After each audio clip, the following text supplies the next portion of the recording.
Jeg vil nu byde aftens vært inde på scenen. Josefine Brun Lange.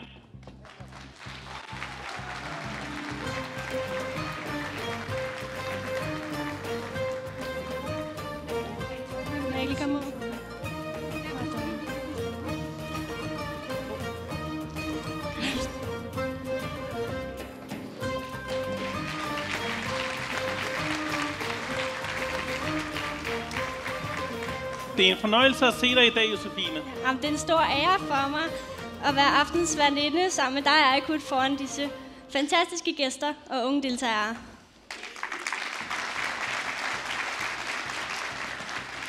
Josefine, jeg er ikke sikker på, at alle vores gæster kender dig i dag. Jeg tænkte på, om du ikke havde lyst til at præsentere dig selv lidt. Ja. Benim adım Josefine.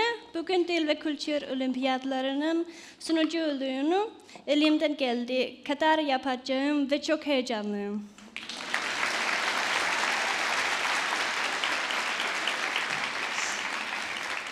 Anadolu Dil ve Kültür Merkezi'nde Türkçe öğreniyorum.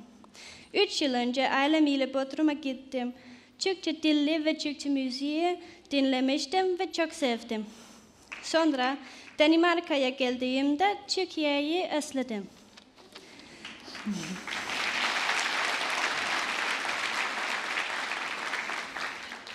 Karar verdim ve Türkçe öğrenmeyi başladım.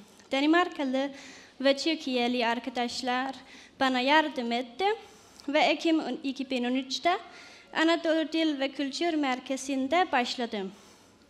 Sadece jazz, ders ve müzik değil, keyifli zaman geçirmek için pasta, çörek, çay ve kahve de oluyor. Atmosfer her zaman güzeldir.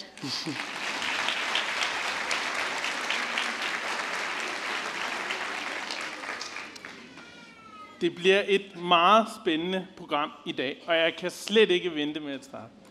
Ja. Vi skal præsentere vores dommerteam, men inden da skal vi have en prinsesse på scenen. En prinsesse? Hvem er det? Det er en overraskelse. Mine damer og herrer, giv en stor hånd til Sofia.